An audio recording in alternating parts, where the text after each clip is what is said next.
I've wanted to quit multiple times. Like I've probably said I quit 250 times. I dealt with anxiety and depression for almost 10 years before I ever told anyone because I was scared to death to be the imperfect pastor because I just thought I'm supposed to be better than that. Like we serve a God who brings peace, hope, and joy, and I don't have those things, and so I must be a hypocrite, or maybe I shouldn't be a pastor. And I was scared to death to tell anybody about the struggle. In our profession, there's this weird sort of stigma that if you are a pastor, you're just kind of supposed to be better. You're not supposed to have the same struggles. You're supposed to be bulletproof in certain areas. And the only reason I'm still here 20 years later is I finally stopped pretending I was 10 feet tall and bulletproof and started being honest about my struggles. Welcome to the Afterthoughts podcast. Today, for the very first time, somehow, in the history of this podcast, we have the specialist of all guests. The most special guest. You just saw him.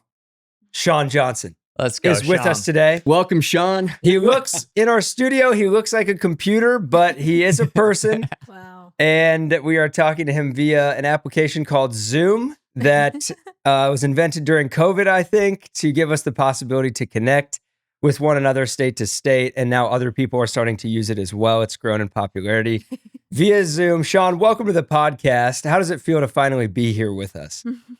Oh, guys, it's surreal. It's like, it's almost as if I were in the luxury suite with Taylor Swift right now watching Travis Kelce. You know what I mean? Wow. It's that sort of dream. Ooh. A dream realized. I know this is your favorite podcast. Why is that?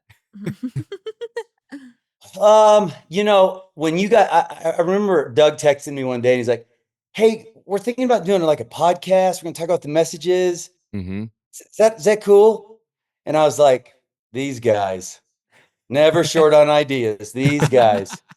And Visionaries. I don't know how many you've done. And I finally watched one and I was like, "Oh my gosh, this is amazing. I love this banter. I love listening to you guys." Well, speaking of banter, you brought up Taylor Swift, which just crushes my soul because it reminds me of the reality we're living in of the Kansas City Chiefs. I'll just let you guys, I really don't have words at this point. I've kind of given up on football, and just if you guys have anything to say, we do have a lot of people who watch this podcast only because they want sports updates. All I can say is I will never have prayed harder for the Philadelphia Eagles. That's about all I got. We're suddenly Eagles fans. You know what's funny is I was watching it at Ease on Sunday night, and when Josh Allen, the Bills had a 4th and 1, and Josh Allen stretches the ball clearly across the line. One of the line judges says it's a first down, and they go to review it. Ethan's sitting next to me, and he goes, "No, it's the Chiefs. They'll give it to them." And sure enough, it happened exactly like that. And I just watch Ethan just get up and walk out of the room. And so the only thing that's good for me is how much more it drives Ethan nuts. I think that's about all I got going for me these days. We just finished 21 days of prayer and fasting. I'm like, God, where are you in this? I don't see you at all. Yeah, you see one of the referees like clearly giving him a first down. And then the other one, and then they come together and go, "Oh, hey, remember it's the Chiefs and Taylor's here. Do the right thing." Ooh. That's a hot take. And I think you're right. Because if Taylor's at the Super Bowl, that means more views for the NFL. And if you don't I give never this to... thought I'd be a Philadelphia Eagles fan, guys. Never, Here we are. never. But if we don't give this to Travis Kelce, Taylor's going to write a song about it. It's going to take down the NFL. When the game was finally over, I told Sam right before, I said, well, the Chiefs, they're out of timeouts, and Sam was kind of asking questions about that. I was like, yeah, they just need a first down here and the game's over, and they're going to get it because they always do. And then they got it, and then I turned off the TV and I just went into our room. And like 10 minutes later, she comes into the room and the lights are just all off, and I basically was just in bed. Just done. She's like, "Are you okay?" That's not a good time, honey. No. No, I'm not okay. Shawn, probably the main reason we all bonded in the beginning, obviously the church stuff, but you're a huge sports fan. I like sports, yes. I would love to hear what's your like best sports moment you've experienced in your life, or one of the top ones. As individually or Yeah. as a fan? Either one. Either one. Ooh. Individually, I think I peaked around third grade T-ball. It might have even been second grade. And I hit in the winning run, and the first base coach picked me up and he was like, "I'm so proud of you." And I'm like, I have childhood issues. Tell me again. Tell me again. I need this so bad. I've been So chasing bad. this high. Guys, No one's ever said that. let me tell you one of my worst personal. You're I amazing. coached I all am? three of my boys, and I was coaching. I was trying so hard. I grew up playing baseball. I was trying so hard to get one of my boys to love baseball, and they just. I feel like it's a different world now. Like when I grew up, you just played baseball because that was all there was. Like in Kansas, I didn't even heard of lacrosse, and so I talked my boys into playing baseball. Austin's playing first base, and it's bottom of the ninth. We got this game. I'm probably up for coach of the year, at least in my own mind. And they hit a ground ball to the shortstop, easy throw to first. I mean, he just line drive. I'm like, we got it. And the ball just goes straight over first base and into the parking lot. And there's no run rule in this league. Kids just run and run and run, and we lose the game. And I can't figure out what's going on. And then here comes Austin about 30 seconds later, walking up, and he's tossing his mitt up in the air like this.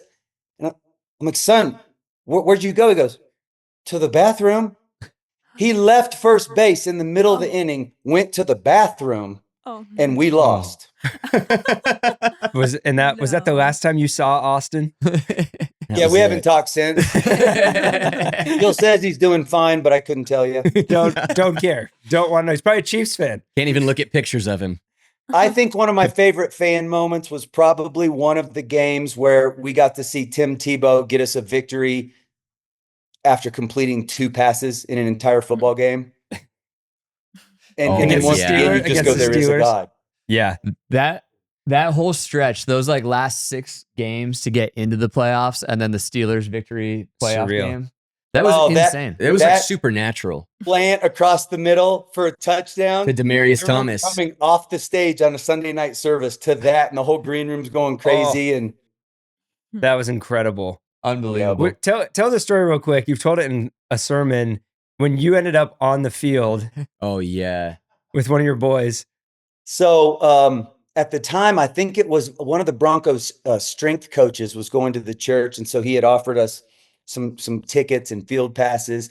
And there's a time when everyone's on the field and then they usher everyone off. And this was like a nationally, this was one of the like game of the weeks. And so they were doing the American flag was going to be like, almost the size of the field. Well, so I keep telling my son, I'm like, go get an autograph, go get an autograph. So he's getting Miles, the mascot's autograph.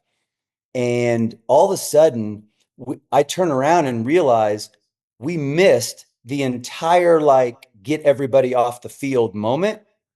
And all of a sudden I turn around and we're in front of the military people coming out with, like, that little entourage that comes out before the flag, and we're like trapped and I don't know where to go. So I go over to the side and Jill's like, come here. And Austin's so scared. He's like, "What do we do, Dad? What do we do?" And I'm like, "Act like you're supposed to be here, son. Act like you're supposed to be here." And all of a sudden, here comes out of the tunnel about 50 people, all holding a corner of the flag. And I just go, grab the flag. He goes, "No, Dad, we can't. No, Dad, we can't." I said, "Grab the flag. Act like you're supposed to be here." So we grab the flag. We're running onto the field now with the flag. And this girl comes up with the headset. And you could just tell she's like boss lady. She's running everything. And she's like, "Are you trying to sneak on my flag?" And I just looked at her like, "Oh, am I not supposed to?" And she goes, "Pastor, go ahead." Oh, yes. And so I have a video of me and Austin in the middle of the field, like running circles around this flag, and they're singing the national anthem. My sister's like in the nosebleeds. I'm getting texts like, "Are you on the field?" It was hilarious. Shawn, Phenomenal. I like the ownership when people say, are you trying to get on my flag here, sir? Trying to get on my flag? You sneaking through my security checkpoint at the airport? Did you stitch that flag together, ma'am? Did you buy this flag? Yeah. Thought this was the United States of America flag, ma'am. Shawn, one of the things you're best at is taking a story and turning it into a life-changing spiritual metaphor that makes you want to cry and run through a wall at the same time. Wow. So how did you do that with that story? I was doing a message on Ephesians 3:20, and I was talking about how, like, when we started the church, all the poor me stories of we didn't get paychecks for several years and no health insurance and didn't know where we were going to live and all the poor me stories at the beginning.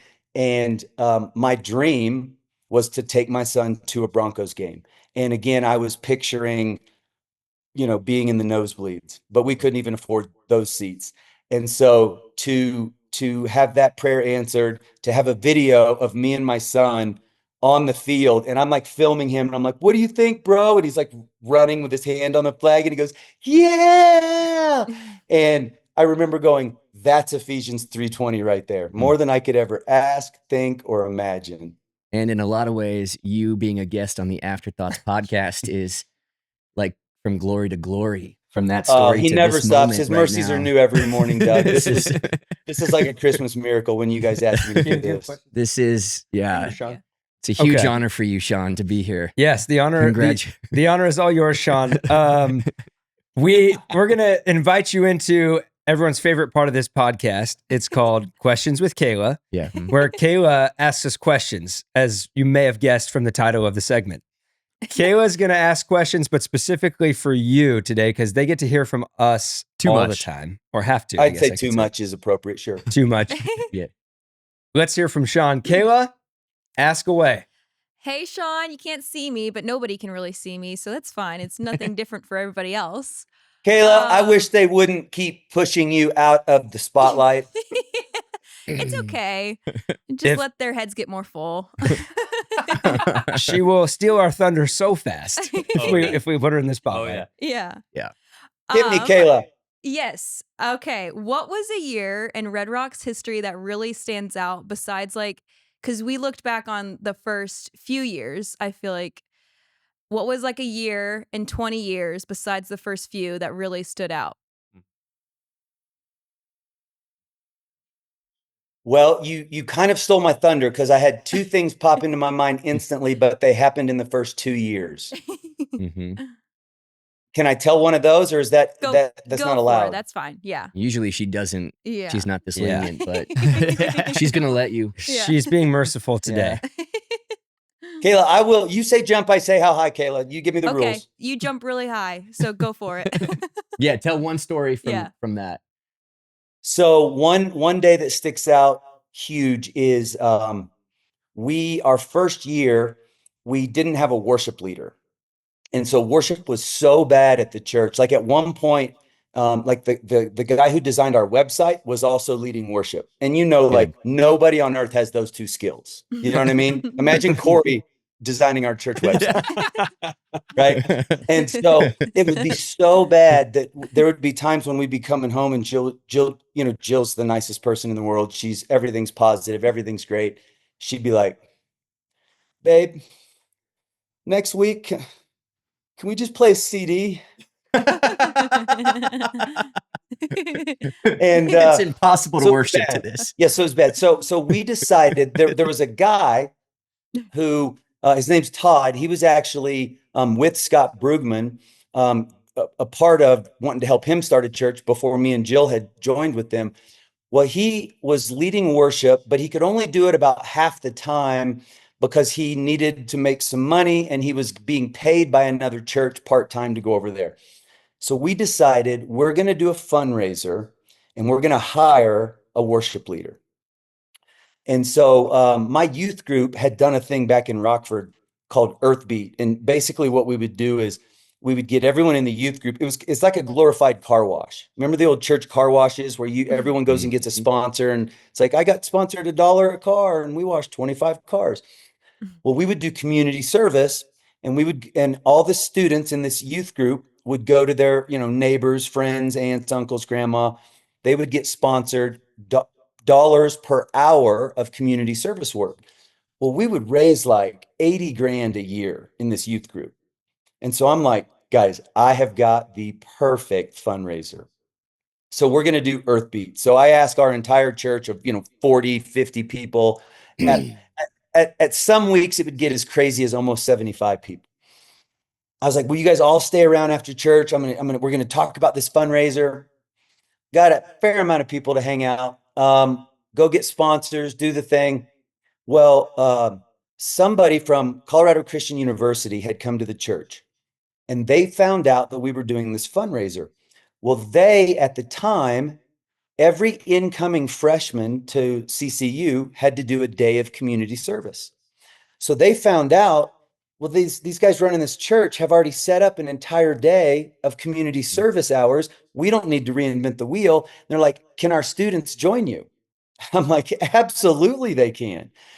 So once we do that, we realize, oh, shoot, we can't take our cars from site to site. We now have these CCU students, so we got to rent some buses. So we rented a couple buses for the students. And then we were like, well, we can't have an event without creating merch. And so we made Earthbeat t-shirts and gave one to all the students. We did like 8 to 12 hours, I don't remember, a full day of community service projects. Like, dude, news crews were out at the sites going like, this little church plants, cleaning mulch for this school and all this stuff. We get back to the office. It's me, Scott, and BZ, and we got all the papers on the floor of all the sponsors, and then they've got all the bills from the merch and the buses and the stuff. And we did all the addition, and Scott looks at us and we're like, how'd we do? And he goes, we lost $14,000 today. Oh my So gosh. much money. We spent more money on the t-shirts and bus rentals than we got in sponsorships. So our first ever 14,000. fundraiser, we lost money, which just reminded us, like, we suck at everything. Like, who are we kidding? This church is never going to work. Well, we lost money, but at least this took all our energy for like an entire week. Yeah. Yeah. It's like So, like but Michael here- Scott's that's fun not run. the memorable day is the next day was our 1-year anniversary. And we were starting a new series called The Way of the Master. And me and Chad had went and taken a children's karate class for an opening video. And Obviously. we're starting church, we're getting the videos already, and all of a sudden we're like, oh my gosh, what is happening? The church doubled that day. We lost money, but 75 of the students that were on the buses went, these might be the most immature pastors we've ever met. Let's go check this deal out. And so we went from like, on our best day ever, 75 people, to that day we broke 150 people for the first time. The church doubled on a failed fundraiser. And it was like, this really is God's deal. Because left to us, we would have already destroyed this thing. And it was just one of those fun moments in the very beginning going, man, we could try all we want. This isn't about us. This is about God. And one of our best failures yet, and God doubles the church. And it was just an amazing day. That is awesome. I love I that. would give anything to be able to hang up an Earthbeat shirt in the studio here. If you know anyone that still has one, let us know. Kayla, you got more questions? Yes, I have 2 more. So we just celebrated our 20th birthday and we just had our 6th birthday. So speaking of birthdays, Shawn, what was your favorite birthday party or just birthday that you've ever had? Great question. You're really bringing up a lot of trauma, Kayla. So sorry. So sorry. To make you I'll feel talk to better, my counselor after Yeah, this. yeah. Our Kayla, don't podcast. ask about his childhood. My Shawn, bad. our I youth remember how much I pastor, hated my childhood. Yeah. our youth pastor baked a pie for us out of the goodness of his heart for an episode for Thanksgiving, and Kayla rated it a 7 out of 10. She's just cold-blooded, man. So just don't take it I personally. am a truther. I like it. I like where she's at. Gosh, such pressure. Probably last year, my 36th birthday. I thought that was really fun. Yeah, I'm gonna go with that, Kayla. Last year at 36 was pretty It's a great special. answer. Yep. Love That is a that. good one. That's awesome. And then we saw 2 or 3 of your rap videos, your famous rap videos this past weekend. What was your favorite? It doesn't even have to be a rap video, but what was your favorite video that you guys made all throughout Red Rocks? Like those funny, That's a good question. like banter type Gosh, videos. we made a lot of those. You miss making bumper videos? When we did our goodbye to the square video, I could only show certain parts of it in church because we didn't know any better, but we used an Adele song. And so now you put something like that in a message and YouTube, kicks you off. Right. And so I couldn't show that, but there's some pretty good shots. We actually created a rain machine. Like our tech really advanced from the first to the third rap video. We created a rain machine, and in front of a sign that said Heritage Square is closed, Chad and I did a hugging / crying in the rain scene, and it was pretty epic. I'd say that, and probably I referenced it earlier. I'll have to find it for you guys. We did a really good video in a children's karate class where Chad actually pulled a hamstring, and I think that was good stuff. We did a series. Did you guys ever see our Office series? No. We did a series called The Office. It was right when we discovered The Office, and we didn't know that anyone else even knew about it. I was Michael Scott, Chad was Dwight, and we filmed all our favorite scenes. Like I put his desk in the bathroom. I did the hey, I'm going to the warehouse. Would you like me to get you a cup of coffee from the basement? That was good. That was really good. We have a whole He was Office already series low. of videos that was at the time we felt very cutting edge. That's so good. That is the key to church tends to be great humor videos. That's where we got our ministry start, right there. Yeah, anything that's disarming. Yeah. Like you put a lot of work into it, but it's not for nothing. Like there's a really important reason that you do that. Yeah. And it's like the same reason you add humor to sermons. It disarms people. Guys, have you seen Chad's video to it's some 80s hair metal and he's at a roller rink? Yeah, that was my very first time ever coming to a Red Rocks church back in 2013. You will love this. Did you see the one where he was on a beach and he kicks a bar stool over and then gets in the beach water and starts doing push-ups? Yeah. Okay, so here's what's funny about that. So like what you just said, we would work very hard trying to create fun and funny moments.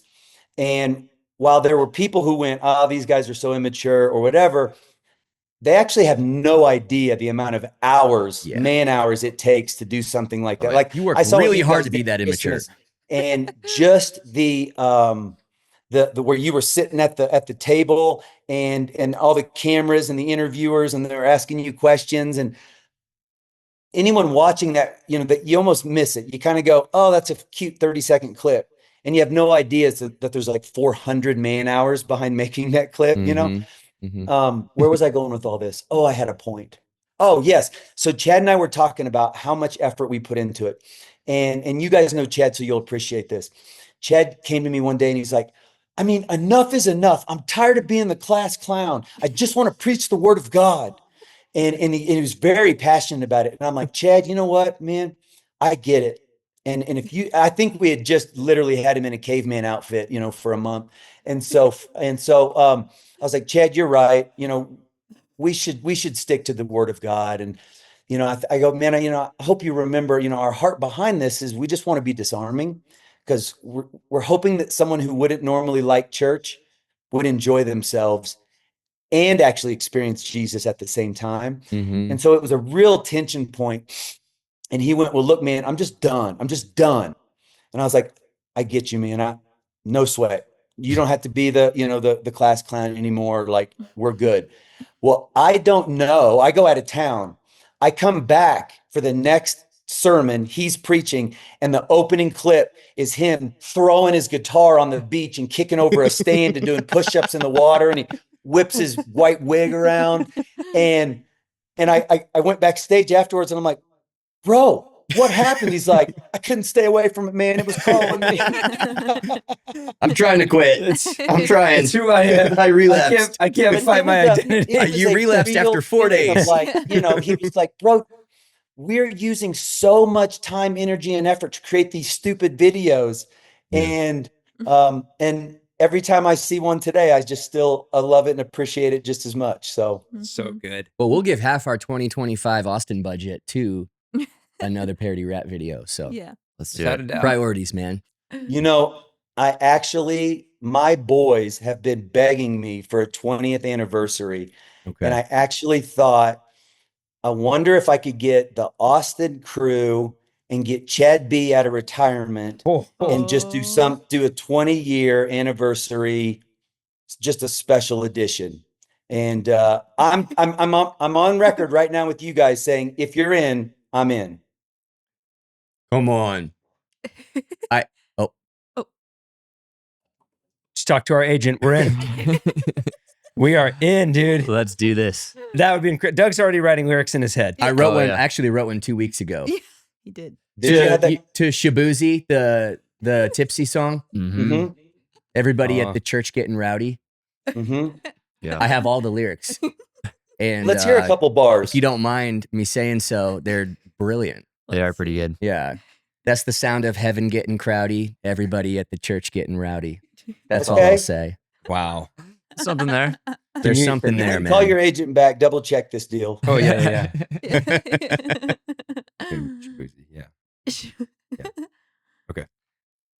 He's going to get the rights for us to use that song. Okay, good. Perfect. Should be easy. Should be super easy. He takes care of Um, everything. We His name is Jerry Maguire. I don't know if you guys have ever heard of him. That's our agent. He's the best in the biz. Also a loves very money. huge risk-taking Loves pilot money. as well. Yeah. Guy loves to fly fast. Oh yeah. Shawn, I'll say a memory of that I think of a birthday that was very cool. This past summer, we were up in Colorado. We got to come to Jill's 50th birthday party that you threw. That was And awesome. You married an older woman. Yes. yeah, Wow. she's Much, 50. yeah. She's 50. Shawn is 36. What was that like after she had babysat you for so long to then marry each other? Was that weird? It was it's a lot of history. Yeah. Her and your first base coach were the only two people that ever told you they were proud of you growing up. Well, again, thank you, Kayla, for this. I can't Yeah. wait to call Harv. So Hey, no problem. You're proud of me? I guess I'll marry you. There was a moment where you guys played a video of you and each of your boys, sharing with Jill like your gratitude for her and the amazing person she is. And one of the funniest parts was Ethan, who is Shawn's oldest, told the story of sitting next to his mom at his younger brother's basketball game.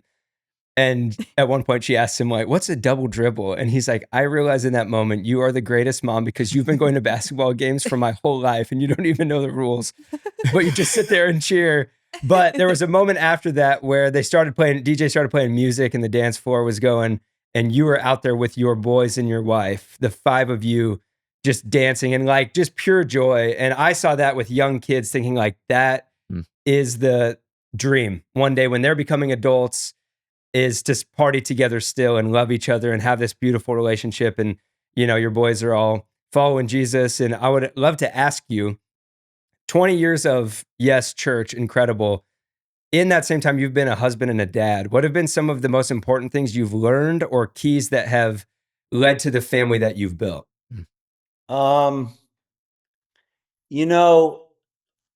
I think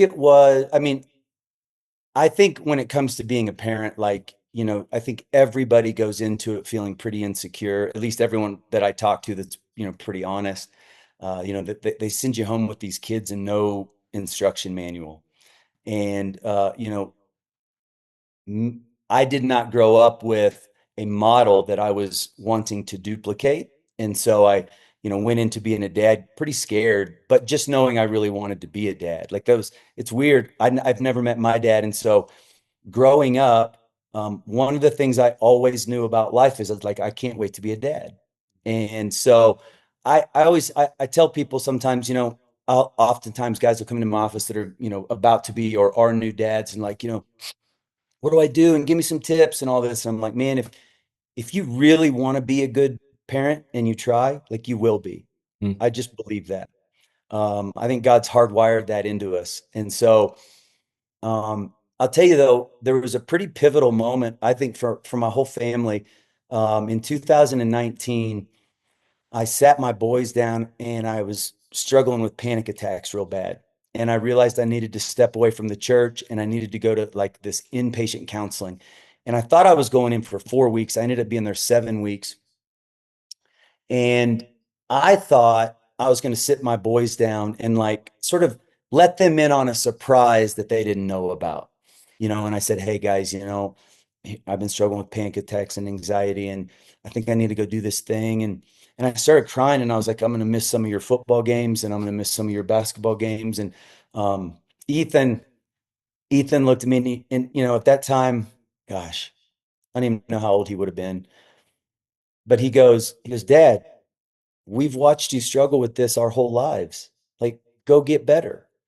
And I had spent a lot of years, I always wanted to be their hero. I want to be like 10 feet tall and bulletproof. And, your dad's perfect and your dad's always got it together and your dad always has the answer. And um, I was in that inpatient facility and I wasn't allowed to have visitors. And then about 4 weeks in, they let my family come stay with me and we went to a swimming pool together and we filmed a fake church service. We had the boys do a church service in the garage of this house I was staying in Seattle.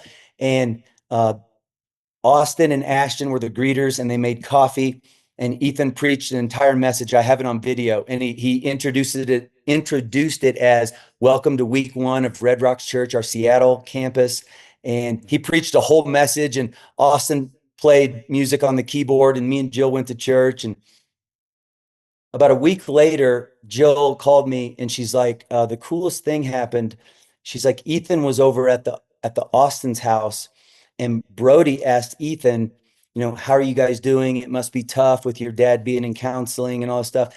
And Ethan told Brody, oh, my family's never been closer.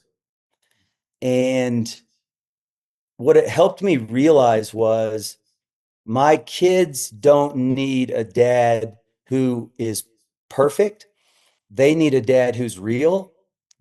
And so I've tried really hard to, if there's real struggles, when I feel like it's an appropriate one for them to know about, I let them know about it. And I let them see that it's okay to struggle. It's okay to make mistakes. I apologize to them when I speak to them in a way I shouldn't. That's not something I learned as a kid growing up. That never would have happened in our house. Dad was always right. Um, and so I think for us, we've just tried really hard to let them be a part of our journey. And so they don't have any false impressions that mom and dad are perfect. Um, they know when we struggle. They know when life's good. They know when life's hard. Um, I think one of the fun things too is like, I hope what I'm showing them is um, dad still loves God, even when it's hard. And so I feel like we just have this very real relationship with them. And growing up as a pastor's kid, for them, I have no idea what that's like, but I've heard so many pastors say things like, we didn't miss a week of church our whole growing up, and you guys should never let your kids miss church. And I have pastors that I love and respect who would say that. That just wasn't me. There were weeks when I'd be like, sorry, babe, me and the boys aren't going to church. We have a fantasy football team together and it's opening Sunday. And so me and the boys are missing church today and we're doing fantasy football together. I love church, but I want them to know I love them more. They know when I've missed big events at church to go follow them to one of their games. And and there's no guarantee. Us parents, we don't get to control how our kids come out. We don't get to take all the credit. And I think a lot of parents need to hear, and you don't get to take all the blame because they do have free wills and they get to grow up and make those choices. But we've just tried real hard to be super real with them. And so when it's like celebration time, yeah, I feel like we really celebrate together. Dude, thank you for that. Yeah, man. I needed that. Yeah. Shawn, I have a question for you. Hit me. I think in all the pastoral meetings that I do, the number one thing I sense for our church in Austin, at least, is young married couples who are just really having a hard time and are maybe a year or 2 or 3 years into marriage and are kind of like a deer in the headlights thinking, is this the rest of our lives together? Did I pick wrong? Is it supposed to be this hard? Will it ever get better? And I just, I wonder what you would, if you're, sitting in your office and on the other couch is that young couple, been married for 18 months and they're just in a hard season, how you would encourage them, what you would say. That's such a good question. Obviously every situation's different, and but I would say, barring some extreme, negative things having had happened in the relationship, um, like if there's some sort of, crazy abuse or something like Yeah. that, then advice looks different. But more than anything, I think I would just tell them like, don't give up. Um, I think it's easy to look at somebody who's been married for a long time, and especially when it's somebody in a church, like even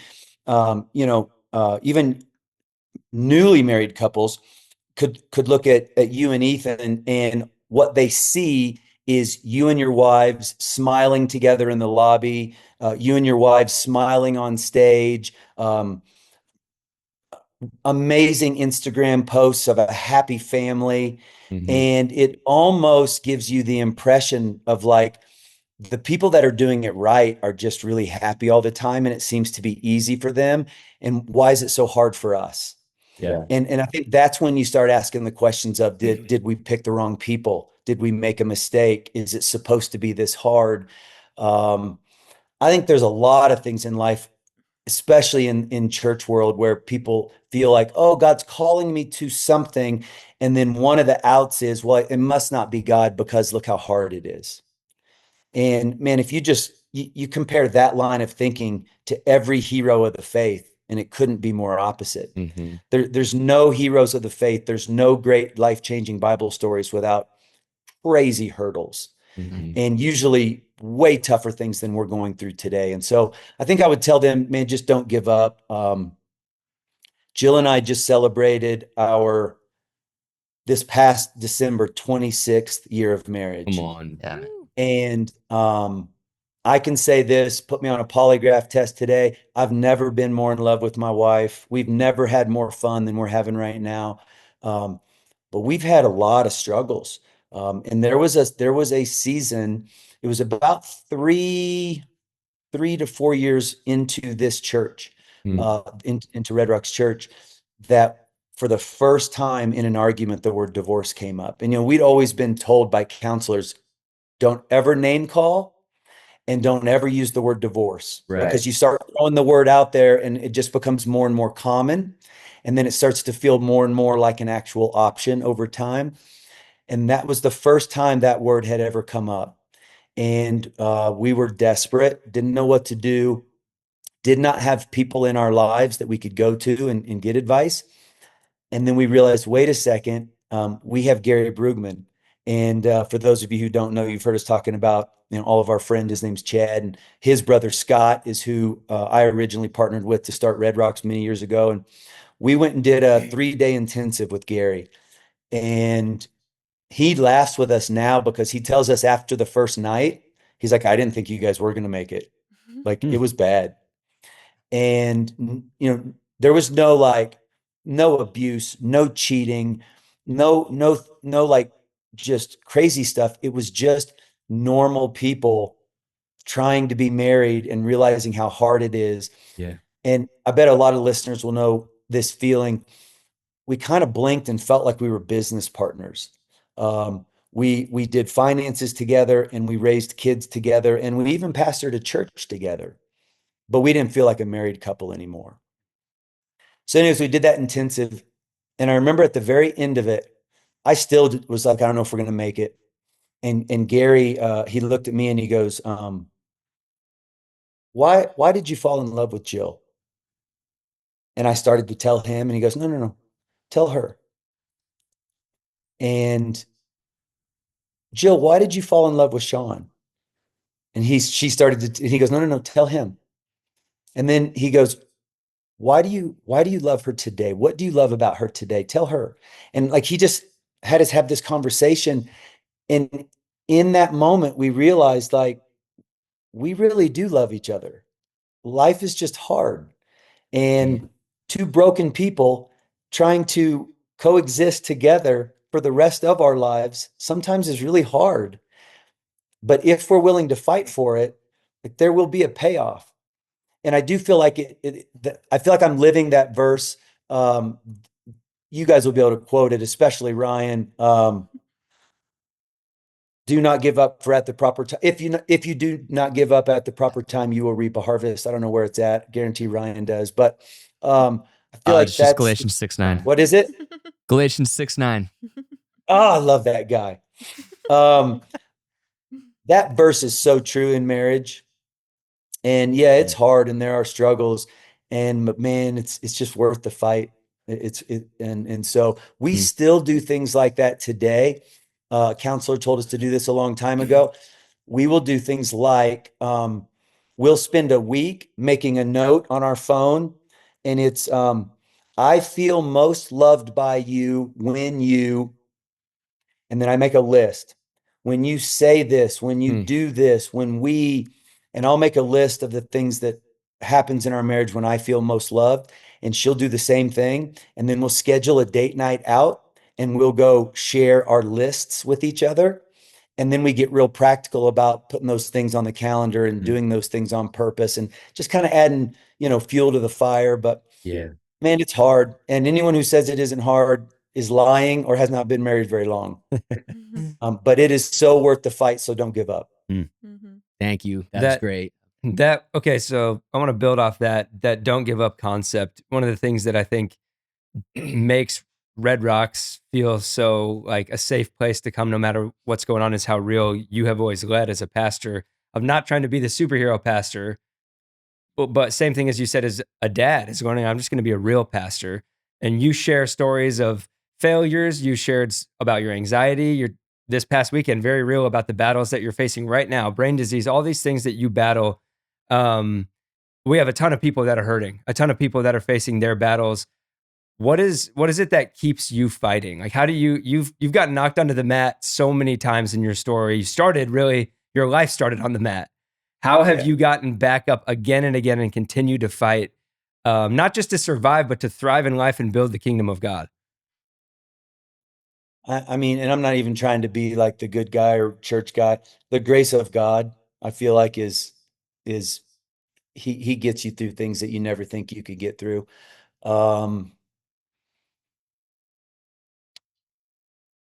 I think part of one of my best friends is a UFC coach, and some of his best fighters have really hard life stories. And so sometimes I think when you go through hard times, you learn to, we kind of talked about it this weekend a little bit, you kind of learn to draw from some of those past tough experiences.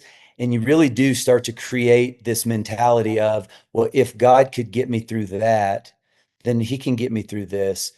But I've wanted to quit multiple times. Like, I've probably said I quit 250 times.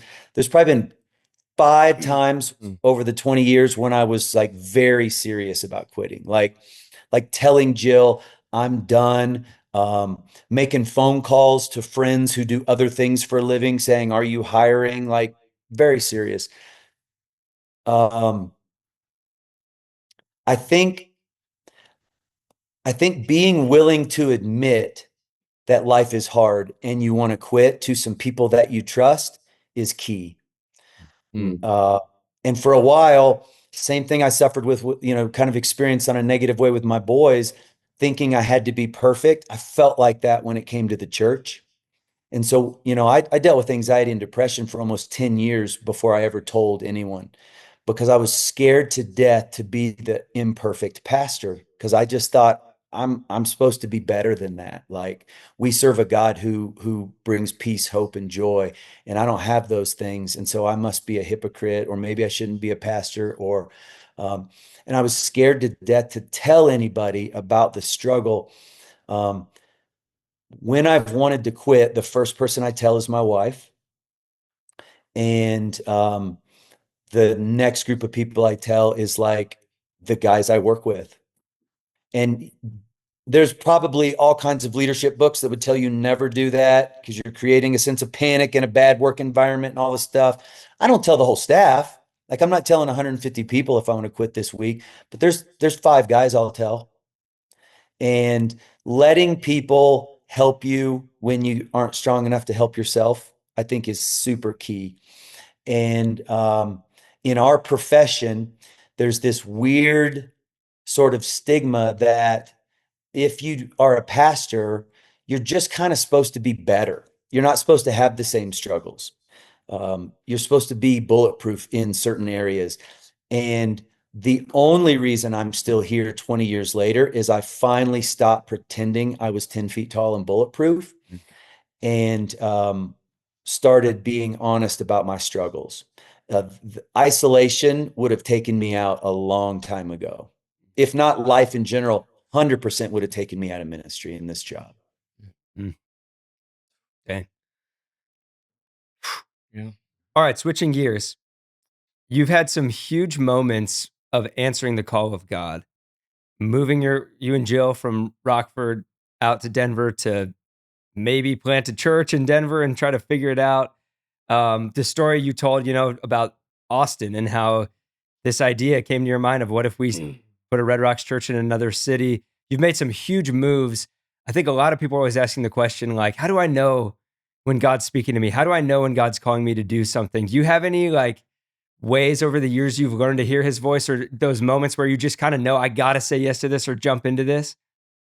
There's a verse in Colossians, Ryan, we'll see how good you actually are. The amplified version says the peace of God will rule in your heart like an umpire calling balls and strikes. Are you familiar with that? Oh, I know it's in the New Testament. It's in Colossians. We'll find it. It might be the original amplified, not the new amplified, but I do think it's very possible to feel the peace of God while having total fear and anxiety over the lack of details. And so when we moved here, no details made sense.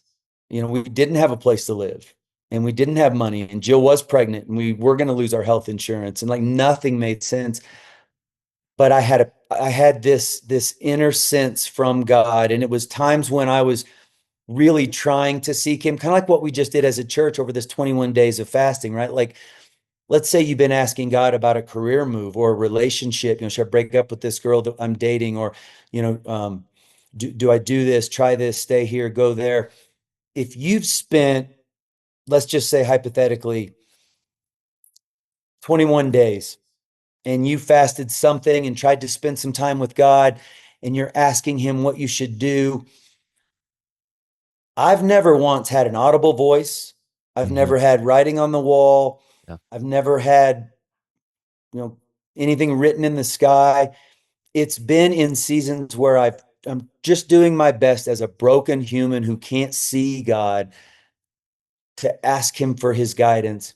And then I go with what just feels right that doesn't go against what the Bible would say. Yeah. Right. Like I've had people, say some pretty crazy things to me over the years that, God's been telling me to, and I'm like, he's pretty clear that in his Bible, he would never actually tell you to do that, But when it comes to things like making a career move or something like that, even dating, when I first got saved, I realized something later in life about myself that, a big sense of me trying to like myself growing up was we didn't have money, and so I couldn't have the cool clothes or go on the great vacations or have the cool house. So there's just a lot of things that some friends would have that I couldn't hang my hat on, like that's my thing, And so I found a lot of validation in always being in a relationship. And and so like right after I got saved, like one of my first prayers was, God, I need a Christian girl. Like, please, God.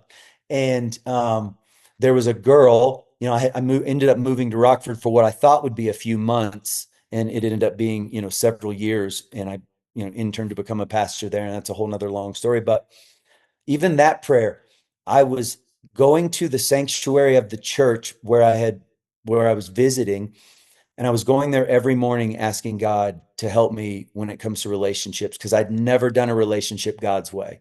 I'd, you know, I'd had girlfriends, I'd cheated on all of them. They were never, you know, pure.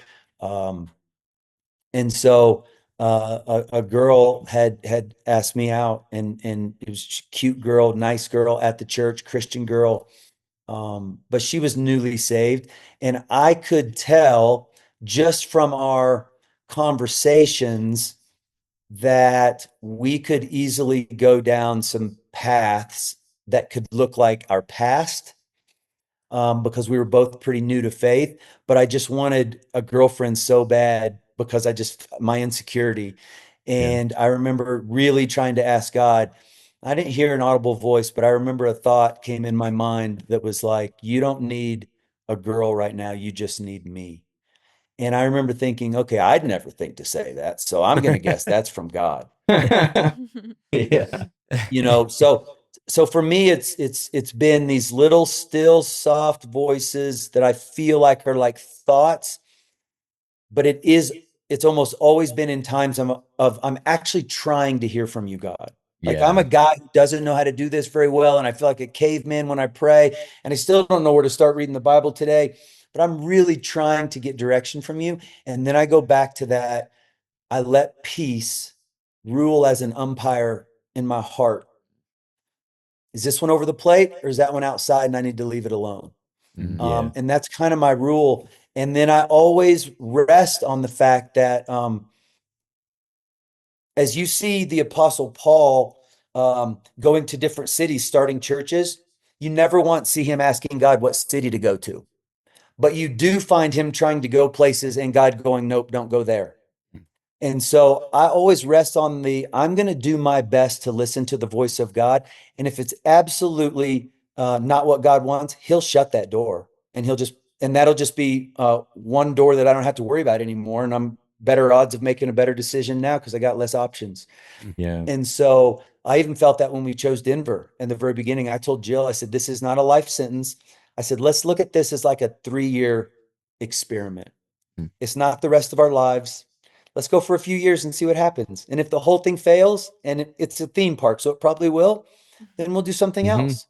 Yeah. So I look for that peace, not answers to questions or lack of hurdles. And then I try and rest on, if I'm doing my best, God created communication. He'll communicate with me. And if I screw it up, he'll guide me onto a better path. Yeah. You're not gonna ruin all of his plans because you No. made the wrong decision. Yeah. Those were the 2 words of advice that you gave me, that it took all the pressure off of trying to hear from God when we were choosing which city to move to start this church. And it had come down to San Diego or Austin. And I was in your office a few afternoons just not doing good because of the pressure, thinking, this isn't just me. This is now a lot of families, and I'm either gonna ruin their lives or somehow choose the right thing. You gave me a metaphor of you taking Ashton, your son, shopping for Legos, and he couldn't pick one because there were so many awesome options. And you said, buddy, if you pick that one, would that be cool? And he said, yeah, Dad, that would be cool. And you said, well, what about that one? That would be cool, right? And he goes, oh, Dad, that would be so cool. And you said, all right, so pick one and enjoy it. And don't be double-minded and don't look back. And so then you said, if you went to San Diego, do people need Jesus? Yeah. Well, if you went to Austin, you think you could make heaven more crowded? Yeah. Okay, so pick one. And then the second thing you told me, which was like a week before we moved, was, hey, just remember, this is not a life sentence. And yeah, you're not signing your life away by moving to Austin to start this church. It's not a life sentence. And maybe it will be, but that will be because you want it to be when you get there. And then 5 years from now, you will still want it to be. Mm-hmm. But God is really good at getting you where he's trying to get you. But you just gotta, like, you won't go wrong if you're trying to hear him. And then you are just giving the car a little bit of gas. Like, you won't go wrong. And so it took that was, we give ourselves so much pressure trying to follow a God we can't see with the voice we can't hear audibly into a future that we don't know, thinking we're going to ruin everything. And it's just, Good luck, kid. Yeah. And it just doesn't have to be that pressure packed. Yeah. Yeah. That's good. Mm-hmm. I could do this for hours. For And when we hours, get you down here, we'll do this more. But I've got one more question. Then if you guys have any last ones, jump in. Red Rocks Worship has this song that's been out for a couple months called Never Gets Old. And coming out of, I think of this in two contexts, 21 days of prayer and fasting, when a lot of people probably just experienced a mountaintop of closeness with God, of exciting things, hearing his voice, whatever. When you come off of that a little bit, there can be some letdown or feeling like, oh, I'm back to normal life. People are back on social media. Everything's stealing your attention. So coming out of the fast, but also in the big scale of a culture where a lot of people walk away from faith, a lot of pastors walk away from faith. You've been preaching Easter and Christmas messages for 20 years. You've been sharing the gospel for 2 decades.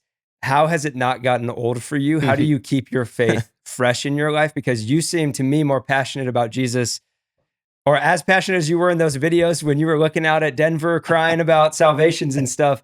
Yeah. How have you let this never get old for you? It's if it was just the show on the weekends, it would get old real fast. When you connect yourself with some people and you see the light come on in their eyes when they find Jesus, it's like, it's what we were created to do. You know, and so it's the people, it's the stories. The best part of the 20-year celebration for me and Jill is we went to all 4 of the Denver locations this weekend, and we stood out in the lobby of each one of them for about 30 minutes and just hugged people and said thank you and listened to stories. And man, I feel like so much gas was poured on the fire of like, oh my gosh, now watch us run. That's what does it for me. It's always the stories. It's not the pressure that we feel. It's not just the public speaking about an invisible God to people you've never met before about the worst parts of their life and the most important parts of their life, and all the self-imposed pressure that we put on ourselves, and the weird hours, and the walking with people through tragic things. I mean, it's not for the faint of heart what we get the privilege of doing. But it's the stories of life change. It's the getting to be there for people. And then you kind of walk away. And it can either do 2 things. You can either sort of get a little bit arrogant and jaded, or you can stay really humble and just go, I've never deserved getting to be a part of changed lives in that capacity. I've never earned that. That's a gift from God. And so for me, if I have my ups and downs like everybody, but if I can stay just thankful that I get to do it, and if I stay connected to people, that to me is the fuel. Boom. That's So good, man. Anything else from you guys? No, man. Just love you, man. We love you so much, dude. Freaking love you guys. So much. I mean, Yeah. This is Ephesians 3:20 right here, just being on this podcast, Well, it's the honor of a lifetime. Oh, he can do more, Shawn. Not everyone gets to do it, but you've now been on. We can't wait for you to be here Yeah. in person. and we'll yeah. do some more conversation. Just heads Absolutely. up, they say the most depressed person is a former president, because Yeah. what do you do once you've been president of the United States? Where do you go? And a lot of our guests have felt that after being on the Right, Afterthoughts right. podcast. What do I do now Yeah. to get that Descending same this adrenaline mountain rush? won't be easy. No, Yeah. nothing will compare. But Take your time down Everest, man. That's all I'm trying to say. we're here for you. This past, just closing this up, celebrating 20 years of Red Rocks. I love that you made it all about God and it was bragging about him and celebrating everything he's done. And so, of course, that is first and foremost. But I just want to say, on behalf of our church in Austin, that got to be a part of, invited into that story even more of Red Rocks Church and where we come from and our heritage from Heritage Square. I just want to say thank you on behalf of all of us down here and all of the people part of Afterthoughts that have been part of the harvest. And you and Jill have sown so much and given so much and sacrificed so much. So thank you for leading the charge and letting us be a part of it. And we love it. We love you. And we look forward to seeing you down here live, sitting in that stool in the not too distant future. Yeah, man. Thank you guys. That was super kind. I was actually about to say the exact same thing about you guys. Our church is so much better, not just in Austin as a whole, because of you three and all the risks of faith that you have taken and still take. And thank you guys for everything, man. I love you guys. We love you so much. You bro. Having a blast. Just Thanks for getting joining, started. dude. And go Eagles. Please God. Please God. Please God. Please Lord. Saquon Eagles for fly. 300.